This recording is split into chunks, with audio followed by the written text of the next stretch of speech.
Sampurasun. Selamat datang di Ruang Cerita bersama gua Fajar Surya Budiman. Yes, selamat datang di Ruang Cerita bersama gua Fajar Surya Budiman. Senang banget hari ini, hari yang mungkin sudah hampir 3 bulan menuju 4 bulan kita sama-sama berada di pandemi COVID-19. Gua selalu berdoa untuk siapapun kalian yang bekerja di rumah ataupun bekerja di luar harus hati-hati dan juga tetap mengikuti peraturan protokol kesehatan yang sudah diberikan. Dan yang pasti juga kita selalu berdoa agar pandemi ini cepat berlalu. Anyway, di episode kali ini gue seneng banget karena gue kedatangan teman-teman yang kalau dibilang adalah mereka ini adalah orang di balik layar kesuksesan sebuah event, mau itu konser, mau itu event live atau off air dan lain-lain, yang memang mereka ini yang kreatif-kreatifnya yang di bidang show management. Dan hari ini gue bertemu dengan 3 orang hebat yang gue bilang di bidang show management. Kalau teman-teman bisa lihat Instagramnya, nama Instagram dari show management mereka adalah housejob.showmanagement. Dan hari ini gue kedatangan Aboski, juga Farhan dan Mbak Cupin. Halo, apa kabar semuanya? Halo. Kayak seribu ya? Kayak seribu ini. Ya, kita lagi di GBK. GBK. Gimana jadi semua? AA dan Tete semua sehat? Alhamdulillah. Sehat. Karena gua dari Sunda jadi ngomongnya ATT aja ya biar enak. Iya betul. Iya, kan depannya Sampurasun. Aduh. Udah hari keberapa nih? Udah hampir 4 bulan lah ya kita sudah berada di posisi ini. Tapi boleh dong sebelum nanti ngomong tentang house job, mungkin Boski dan Farhan dan juga Mbak Cupin share tentang kegiatan kalian mungkin di awal-awal pandemi ini apa sih? Terus pasti kan kalian juga merasa ada yang berbeda, dalam arti ya di kehidupan teman-teman semua pasti ada yang unik juga gitu. Boleh dong share ke teman-teman Ruang Cerita, mangga? Boleh bang. Kalau gue sih masih tetap pemotretan ya, syuting iklan dan lain-lain. Tawaran-tawaran masih tawaran masih tetap masuk untuk ada model, fashion show gitu ya. Baik. Alhamdulillah. Jadi gini, kalau gue pribadi sih pada saat dimulainya pandemi itu, kita kebetulan pada saat sebelum pandemi pengumuman ada yang terkena COVID. Ya. Kita lagi event pada saat itu di Danau Sunter. Oke. Ya, itu hari terakhir. Kemudian informasi tanggal 2 tapi itu tanggal 3. Ya, ya. 3 Maret gitu ya, 3 Maret kalau nggak salah. 3 Maret. Nah, setelah itu kita ngobrol, kebetulan IO-nya juga sama. IO-nya juga pada saat hari itu langsung beberapa schedule itu langsung semuanya terpending. Langsung tuh semua terpending tuh. Ya, terpending bahkan ada yang cancel. Oke. Setelah itu ya kita juga sama. Kita kebetulan juga ada beberapa jadwal yang sudah masuk dan akhirnya semuanya itu postpone. Oke. Pending juga, kemudian juga ada yang cancel sampai sekarang pun juga masih ada yang belum berjalan. Oke. Dan kalau gue setelah itu mencoba ini dulu mengikuti dalam arti mengikuti arus gitu ya, Iya. Mau sampai kapan nih pandemi ini? Gitu. Awalnya kan mungkin nggak akan lama ya. Lama. Terus setelah itu ya ada beberapa teman-teman tuh ngajak kayak misalkan kayak bikin acara-acara program-program di Zoom ya kan, pada saat itu akhirnya kan Zoom booming ya. Iya betul. Bikin acara di Zoom yang tujuannya adalah ya untuk ya berbagi sama mengisi waktu lah. Iya. Itu dari gue sih buat karena masing-masing berbeda-beda ya. Itu dari sisi Boski itu ya. Ya Boski. Nah sekarang mungkin dari sisi Mas Farhan, silakan. Kalau Mas Farhan sendiri Iya, jadi gini, selama COVID ini kita tuh selalu muter otak sih, gimana nih caranya tetap kerja gitu kan, karena kayak kita nih pasti punya cicilan kan. Iya benar. Emang cicilan nggak mau tahu ada COVID atau enggak itu. Nggak ada tahu. Karena kita tuh sedih sekali. Cicilan itu hanya dengan kemudahan. Oh iya. Tapi tetap bayarkan gitu. Nah, jadi kita tuh yang selalu muter otak lah sama teman-teman gini. Woi, kita ngapain nih gitu kan. Ya sekarang zamannya udah mulai kita virtual, udah mulai ini gitu. Ini salah satu membantu juga sih maksudnya. Dan akhirnya bisa kita kerja lagi walaupun sebulan cuma 1 gitu. Oke. Seperti itu. Selebihnya dagang. Selebihnya dagang sih. Dagang satu lah. Dan pembeli. Itu aja duitnya muter. Duitnya itu aja. Kalau Mbak Cupin sendiri lebih kepada mungkin di rumah sebagai mungkin ibu rumah tangga atau apa, atau ada usaha juga pada saat awal-awal pandemi itu? Awal-awal pandemi itu yang pasti bingung ya. Gue tuh bingung gitu. Biasanya alhamdulillah kan kalau dulu sama Om Boski seminggu tuh adalah 4 atau 3 kali event. Iya, kan. Baik di dalam atau luar negeri ya. Luar kota ya. Iya. Ya amin juga luar negeri lah. Amin. Nah terus udah sempet kayak yang ngeblank aja gitu mas gue gitu kan, nggak tahu ngapain gitu. Tapi alhamdulillah maksudnya pada saat awal-awal kan waktu itu deket puasa kan. Iya betul, sebulan sebelum puasa. Iya betul. Iya. Jadi alhamdulillah ada tuh yang ngajakin untuk kayak bikin program Zoom gitu kan. Iya. Atau ada acara kayak semacam rohani gitulah. Oke. Jadi itu lumayan tuh maksudnya buat ngisi waktu luang ya kan. Nah, di luar itu ya kita saling sharing aja gitu sama temen gitu kan, sempet bikin untuk share gitu. Jadi di pandemi ini tuh gue ngerasa hikmahnya itu jadi kita kayak jadi tahu gitu di sekeliling kita tuh orang-orang teman-teman kita lah khususnya mereka tuh kondisinya seperti apa. Ya mungkin sebelumnya kita kayak sibuk gitu kan sama dunia kita sendiri. Ya udah selain itu gue juga iseng-iseng aja masak gitu kan, namanya perbewi ya kan mas. Iya. Oh iya? Oh by the way boleh tuh. Iya. Boleh loh dipromosi nanti masing-masing dimention. Boleh. Nah tapi anyway. Enak.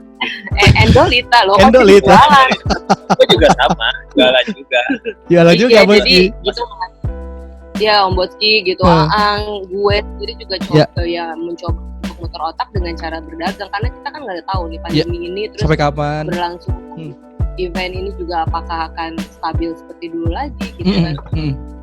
Ya harus ada backup plan lah mas seperti itu. Iya. Tapi anyway, house job sendiri Boski awalnya memang dari kalian bertiga yang menginisiasi dari misalkan dengan background yang beda-beda atau memang pertemanan dari kuliah atau gimana sampai sekarang nih house job ini kan saya bilang banyak kali klien yang memang sudah baik itu pemerintahan ataupun BUMN yang memang percaya dengan house job itu sendiri ya. Jadi gini, kalau secara berdirinya house job sendiri sudah 2 tahun ya, hampir 2 tahun ya. Jadi untuk teman-teman ini kayak misalkan Mbak Cupin. Mbak Cupin itu dulu awalnya satu kantor. Kantor di PH yang ada di 40 negara lah ya. 45 negara. Fremantle Media lah lagi. Satu kantor. Kebetulan kita satu tim. Nah, setelah itu sudah lama nggak ketemu. Tiba-tiba lagi ketemu sama Mbak Cupin itu di salah satu event. Mbak Cupin lagi itu juga lagi ikut dengan salah satu IO lah dia. Iya. Nah itu ngobrol gitu kan. Pin, apa kabar gini-gini dan lain-lain gitu. Akhirnya coba Pin kalau misalkan gua ada event mau bantu nggak Pin? Kan ya? Oh boleh ya udah. Akhirnya kita berkomunikasi pada saat itu. Udah kalau misalnya ada event nanya schedule dulu, kita kan bentuknya ini semua pekerja lepas kan, freelance aja gitu. Iya. Jadi selalu ketika kita ada event itu gue selalu menanyakan teman-teman yang dekat kayak misalkan Om Parhan juga ketemunya di event. Di event juga. Kemudian lagi ada lagi Mas Thomas juga sama, itu juga ketemu dengan Mas Koji, Om Gede, bahkan kalau sama Om Gede itu dulu itu teman kantor yang istilahnya sama-sama mendirikan IO. Kalau itu IO dulu. Itu berapa tahun lalu Om? 20 tahun. Kita diperjelas loh. Jadi sama Lila juga, Lila juga dulu ketemu di salah satu TV nasional juga sama kemudian akhirnya jalan event. Nah, masing-masing sebetulnya ada ininya masing-masing gitu, ada partnya masing-masing. Mbak Jupin itu kan lebih ke MC crew ya. MC crew itu juga satu show management itu ada MC crew, ada stage crew, kemudian juga ada Saudi, ada MD sebetulnya, VJ juga. Teman ada juga yang gue belum sebutkan ada Heldi sama Habil. Itu yang membantu kalau misalnya untuk urusan VJ itu adalah visual jockey. Kalau misalkan ada IO yang butuh VJ, ya kita juga bisa menyiapkan. Tapi ada juga beberapa IO yang sudah perongan dan multimedia, kalian juga operator. Kan kalau kita lihat nih teman-teman di Instagramnya housejob.showmanagement, pertama kali teman-teman berevent lagi setelah hampir mungkin 2 bulan kali ya Boski ya. Itu kan pas Boski dan teman-teman itu event inauguration ya. Flight salah satu PT Angkasa Pura waktu itu. Ya, itu kan kalau nggak salah 5. Sebelumnya sebetulnya kita ada beberapa jalan event. Jadi kayak misalkan kita bikin virtual event namanya bukan awarding juga, kemudian ada program CSR dari sebuah perusahaan telekomunikasi. Kemudian juga ada juga annual meeting. Annual meeting Annual meeting kita ada juga. Tapi pekerjaannya sebetulnya jadi gini. Virtual event ini kalau hanya sebatas annual meeting, kita bisa mengerjakannya semua di rumah. Gitu. Jadi masing-masing, kecuali kalau misalkan memang ada kebutuhan MC dan lain-lain. Nah, MC itu juga bisa kita dampingin gitu. Tapi ada beberapa MC yang keberatan, misalkan kru datang ke rumah gitu misalkan. Akhirnya kita janjian bahwa ya udah nggak apa-apa deh kalau gitu kita di studio aja. Jadi akhirnya peserta memang pada semuanya ada di rumah ya, kemudian lewat aplikasi. Paling hanya host kemudian master control dan lain, baru kita di satu wilayah. Pernah nggak sih sebelum kalian memperkenalkan atau mempromosikan lagi dengan hal yang baru ini, trial and error-nya pernah nggak mencoba dulu nggak sebelum itu?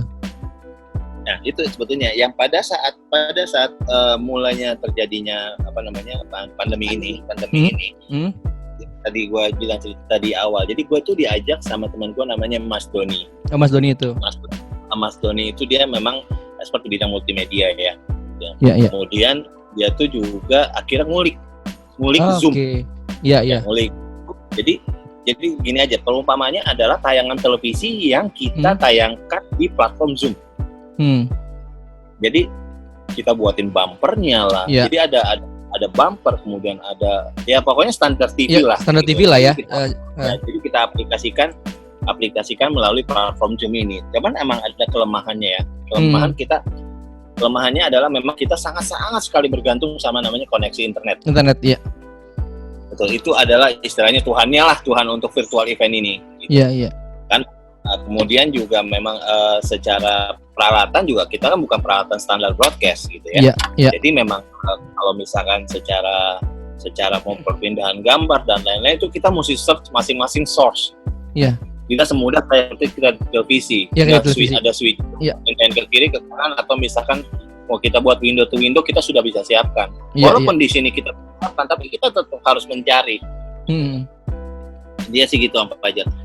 Kemudian kalau untuk trial dan error-nya ya gitu, maksudnya kita mencoba pada saat itu kita belajar di situ, misalkan kayak dari cara kita mute, unmute, kemudian admit orang ya kan, pesertanya, kemudian kita buatkan invitation-nya dan lain-lain. Itu sampai sekarang pun masih memang kadang-kadang suka ada bocor-bocoran audio. Karena kadang-kadang kalau koneksi kitanya bagus, kemudian koneksinya di sana pesertanya tidak bagus, kita harus unmute, itu kita akan nge-lag.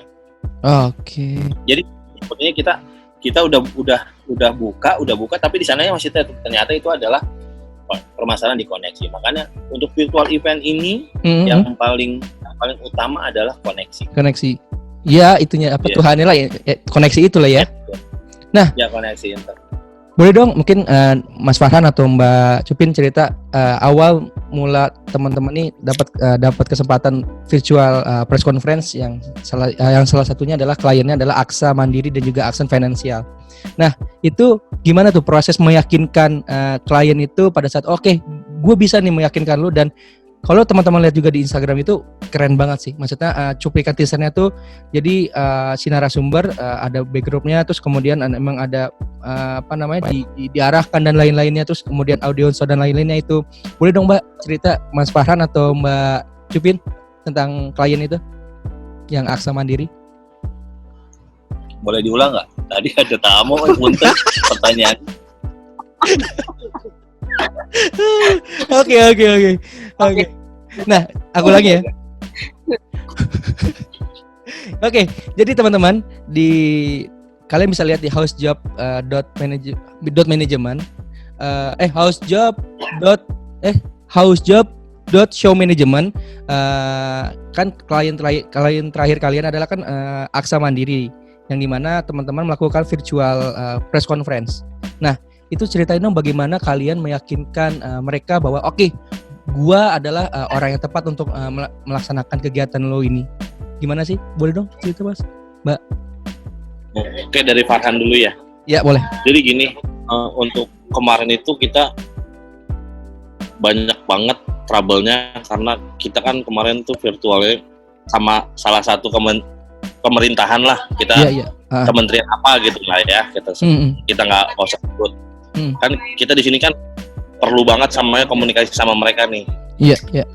Ketika misalkan yuk kita mau nyoba ngetes dulu yuk jaringan di sana gimana. Mereka tuh nggak bisa dikomunikasikan gitu, jadi itu sulit banget sih jadinya. Jadi tiba-tiba di sana tuh kan namanya pemerintahan pasti banyak yang ngejam sinyal kan. Iya. Nah, paling parah banget sih di situ sih. Tapi kalau dengan kliennya sendiri si Aksa itu nggak ada masalah sendiri, nggak ada deh Mas ya, pas di studionya gitu, pas dicobanya dan lain-lainnya.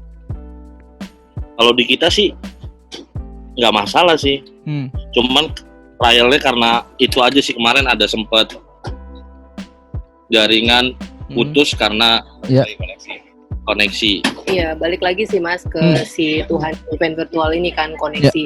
Tapi kita sebagai yang runningin program gitu, kita kan berusaha untuk cari solusi yang terbaik gitu kan. Kan si klien gitu. Dan kebetulan si MC-nya ini alhamdulillah cukup smart banget gitu. Nah, jadi kita berusaha untuk menenangkan si narasumber dan si MC, itu tugas kita ya. Dan sambil kita memikirkan backup apa nih, sambil menunggu si koneksi itu stabil gitu. Jadi kalau bicara part gue sebagai MC crew, dan kalau di virtual event ini MC crew ini by laptop Mas gitu. Jadi nanti Mas Farhan selaku FD, kalau di sini kita bicaranya floor director, dia yang ada di sebelah MC, jadi gue akan tektokan sama Farhan di saat memang ada queue yang terlalu panjang, di situ gue akan ketik untuk infoin si MC ini gitu. Jadi kalau misalnya ada info yang hanya sedikit-sedikit, nah itu bisa langsung bypass oleh Mas Farhan gitu, karena kan dia posisinya dekat sama MC. Ya, sama MC. Ya. Jadi di saat panik, nah Mas Farhan nih yang nenangin si MC gitu kan. Jadi emang di saat koneksi yang super sangat mengganggu kenyamanan si acara itu berlangsung, satunya cara yang kita lakukan ya kita harus mikir backup plan sebanyak mungkin gitu. Dan itu harus cepat dilakukan, itu sih Mas. Dan itu event pertama kalian yang membawa BUMN ya Mbak ya? Atau ada lagi sebelumnya? Yang di masa transisi pandemi ini? Angkasa Pura klien BUMN pertama. Oh, yang klien pertama itu.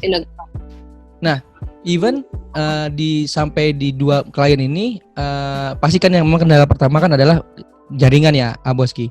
Tapi ada nggak sih dari dari pihak klien itu memberikan suggest atau apa yang mungkin itu bisa buat next berikutnya house job itu yang ternyata ini nih misalkan selain koneksi yang sering kalian jadi bahan evaluasi dan lain-lain itu di house job di kala transisi ini. Kalau yang dari BUMN sih kemarin sih sebetulnya kita sudah beberapa kali memberikan suggest. Kayak misalkan masalah koneksi, masalah listrik dan lain-lain. Cuman kan terkadang dari klien itu balik lagi masalah budget ya. Iya. Budget apalagi pemerintahan ya. Iya. Banyak sekarang ini juga banyak budget yang terbatas. Yeah. Jadi akhirnya kayak kita event ini kayak apa namanya, mencoba gitu, coba-coba gitu, coba nih, coba ya nggak apa-apa kayak yang ada dulu gitu. Ya, tapi mereka juga tahu konsekuensinya. Tapi di kenapa? Ya, bahwa event ini ya kalau misalkan ini, ya dia sadar bahwa kita sudah menginformasikan yang seharusnya itu sudah disiapkan dari awal. Gitu loh Mas. Dikala kita nih menuju new normal kan, mungkin kan kita sekarang nih masih pada posisi transisi new normal. Di teman-teman house job sendiri, langkah apa sih yang mungkin baik, mungkin sekarang kan online nih, rata-rata kan pada online, tapi apakah akan ada lagi event yang bukan online yang memang ya pasti kita belum tahu juga sih, ya yang offline yang memang kita seperti biasa awal ya house job event lakukan kayak gitu kan. Cuman ada nggak apa namanya langkah-langkah konkret yang kalau misalkan nanti ada offline lagi nih, ini yang gua akan lakukan tapi sesuai dengan protokol kesehatan yang sudah diterapkan kayak gitu. Ada nggak apa yang kisi-kisi atau apa yang mungkin teman-teman udah siapkan gitu kalau misalkan sudah offline sudah boleh dilakukan lagi? Ya, jadi kalau misalkan kayak gitu kan sebetulnya itu kan kebijakan dari IO ya.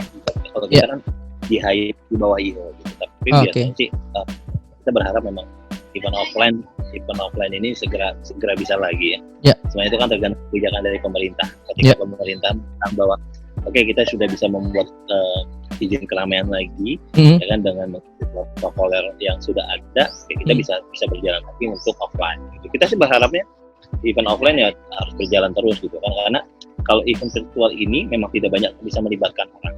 Iya. Berapa sih? Ada sekitar 20-an satu kali event online gini. Maksimal 20 orang. Iya, maksimal 20 orang. Maksimalnya peraturan dari pihak gedung 20 orang. Itu untuk pekerja aja, belum untuk pengisi acara. Iya, belum pengisi acara. Iya.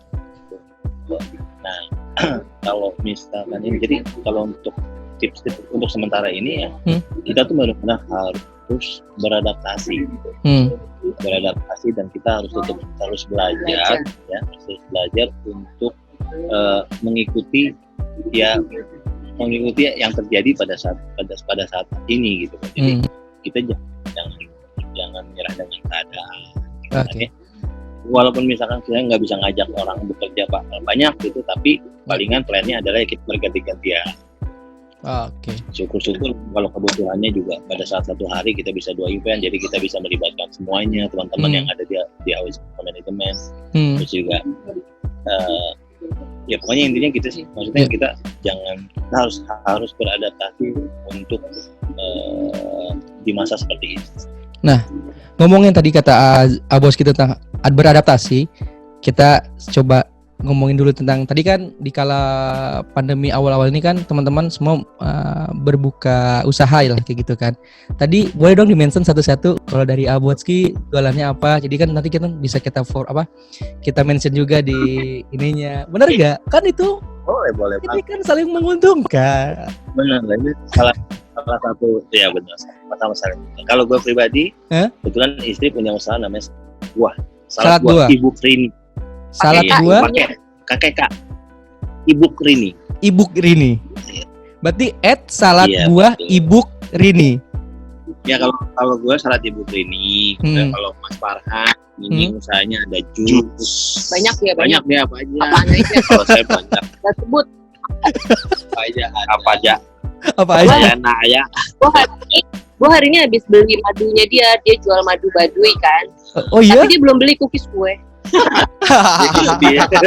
Jadi kalau Teh Cibun sendiri apa usahanya? Yang brownies tadi? Cookies ya? Iya kalau gue jual ini Kang Ciwi cookies coklat gitu. Ciwi?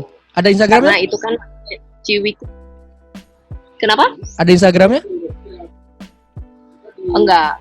Jadi ini kan baru ya, gue masih tes pasar lah, gitu. Masih ya sambil iseng-iseng gitu kan. Kalau gue ngerjainnya pun juga nggak yang tiap hari gitu. Jadi gue emang. Berarti pre-order ya? Ya Sabtu, betul pre-order. Jadi gue bisa ngerjainnya Sabtu, Minggu tinggal gue kirim gitu. Alhamdulillah sih Kang. Lumayan lah ya. Atau enggak mungkin buat teman-teman mungkin belum ada Instagramnya tapi bisa Instagramnya Teteh juga boleh tuh. Nanti kan siapa tahu yang mau pesan, ya enggak? Oh, boleh banget, boleh. Jadi apa kalau namanya? ada yang ciwi cookies coklat saya bisa langsung cek IG saya di cut.afrina. Cakep. @afrina. cut.afrina ya. Kalau A apa? Ya, Jangan lupa di follow guys. Farhan Kacung Kampret. Wah. Anyway, lanjut lagi tadi 2 pertanyaan terakhir ya sebelum kelar. Apa sih plan kalian? Misalkan ternyata kita menuju new normal dan harus dan mungkin pemerintah mengharuskan kita semua pada eventnya masih online. Nah, dari teman-teman House Job sendiri sudah ada nggak plan-plan apa yang akan dilaksanakan ketika memang harus semua masih online dan belum ada kegiatan offline? Ya, kalau dari House Job sendiri sih ya paling balik lagi kita mengikuti yang ada mengikuti yang ada sekarang aja sih. Kita berusaha beradaptasi terus dengan kondisi yang sekarang gitu tanpa melanggar protokol dari pemerintah lah. Intinya sih seperti itu. Berarti ngikutin ya? Ya. Oke. Intinya sih hidup kita tetap berjalan, ya kan? Harus mengikuti, kita beradaptasi untuk bertahan hidup, ya kan? Selebihnya ya udah mengalir aja. Sama gue ini sih Kang, maksudnya mungkin saat ini banyak teman-teman yang masih kondisinya belum normal gitu kan. Dan kita jangan malu sih untuk coba bertanya gitu kan. Kayak gue nih jatuhnya mulai belajar dari nol lagi gitu. Belajar dari nol lagi, apapun harus diserap sebanyak mungkin gitu kan. Ya kalau misalnya gue harus nanya ke orang yang emang lebih expert, ya gue akan nanya. Betul gitu. Jadi yuk mari kita sama-sama belajar, cari tahu sebanyak mungkin apa aja yang perlu kita ketahui di event virtual ini gitu sih. Berarti teman-teman House Job sangat membuka diri sekali ya kalau misalkan ada teman-teman misalkan dari event organizer di daerah lain yang mau konsultasi ataupun apa, misalkan gue nih pengen banget nih di daerah gue yang kok lu udah ngelaksanain tapi gimana ya cara-caranya, boleh banget ya untuk bertanya ataupun apa. Boleh banget sharing itu, berbagi itu indah. Dan jangan lupa teman-teman yang mau event online, lu bisa cek sekali lagi di Instagramnya housejob.showmanagement. Lu bisa call, di situ ada apa namanya CP-nya. CP-nya nggak usah sebutin lah, orangnya udah terkenal. Namanya Bos Rizky. Lu bisa cek di situ. Kalaupun teman-teman yang, oh iya satu lagi, Aboski. Nih misalkan gini, gue pengen nih ada event tapi memang gue dan teman-teman nih memiliki budget tidak terlalu besar kayak gitu. Nah di show management sendiri apakah memiliki segmentasi hanya untuk mungkin perusahaan saja ataupun yang memang lembaga yang memang sudah settle dalam arti yang sudah dari financing dan lain-lainnya, atau memang nih mas gue punya event tapi tidak terlalu besar gitu misalkan kayak gitu. Nah itu dari show management House Job sendiri bagaimana sih menyikapinya kalau misalkan ada hal kasus seperti itu? Intinya sih semua bisa kita bicarakan. Cakep. Itu semuanya kita bicarakan aja gitu. Semua harus di awal. Jangan apapun itu semuanya enak dibicarakan di depan. Jadi kita tahu kondisinya juga dan tidak terlalu berharap besar kalau misalkan ini semua sudah tahu masing-masing porsinya gitu. Iya. Itu aja sih. Oke. Ada saran atau tips dari mungkin dari Aboski atau mewakili untuk teman-teman garda terdepan yang selalu menjadi menjadi garda terdepan di COVID-19 ini, ada nggak tips ataupun teman-teman juga yang memang masih bandel harus keluar dan memang kerjanya di luar ataupun yang privilege di rumah, ada nggak masukan atau tips dari seorang Botski dan teman-teman dari mewakili House Job? Ya, kalau kita sendiri dari House Job sih ya menyarankan ya semua harus tetap mengikuti protokol yang sudah ditetapkan oleh pemerintah. Ya kan, karena memang di sini kondisinya kita tidak pernah tahu, ya kan, mana yang sehat, mana yang sakit dan lain-lainnya. Tapi ya kita harus tetap ya kayak misalkan kemana-mana bawa hand sanitizer, ya kan, kemana-mana juga menggunakan masker, ya kan, dan kita selalu menjaga kebersihan sih. Intinya sih itu kalau dari kita. Dan untuk yang garda terdepan untuk yang ini ya stay safe, ya kan, dan keep healthy, itu aja. Oke, sekali lagi terima kasih banyak untuk teman-teman House Job. Untuk waktunya, thank you banget untuk waktunya. Sampai ketemu di lain kesempatan. Salam buat keluarga. Ini kita foto dulu. Buat keluarga, sukses buat dan berkah buat Om Fajar. Yoi. Ya. Kita foto dulu buat di Instagram Story. Mana sih Afaran nggak ada? Afaran lagi ini setting. Coba Oke. apa namanya? Bukan audio dan lain-lain. Oke, kita zoom dulu. 1, 2. Oke, thank you banget untuk waktunya. Salam buat semuanya. Semangat terus, A. Salam untuk House Job. Yuk, assalamualaikum warahmatullahi wabarakatuh. Buat Om Helmi ya. Ya, nuhun. Salam buat Bapak. Siap.